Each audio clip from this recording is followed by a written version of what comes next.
चंद्रपूर शहरातील Padoli police station अंतर्गत येत असलेल्या MIDC खुटाळा परिसरातून 332 नग घरगुती सिलेंडर, 10 नग कमर्शियल सिलेंडर आणि एक ट्रक चोरीला गेल्याची खळबळजनक घटना घडली होती।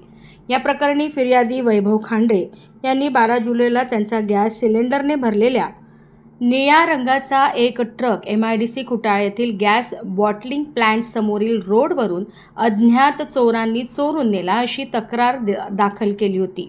या प्रकरणी पडोली पोलीस स्टेशनमध्ये गुन्हा नोंदवून गुन्ह्याचा तपास युद्धपातळीवर सुरू करण्यात आला होता। गुन्ह्याचे गांभीर्य लक्षात घेऊन स्थानिक गुन्हे शाखा चंद्रपूर आणि पडोली पोलिसांनी तातडीने तपासाची चक्रे फिरवली। पोलीस तपासादरम्यान तांत्रिक विश्लेषण आणि गोपनीय माहितीच्या आधारे या गुन्ह्यात 3 आरोपींना पोलिसांनी अटक केली।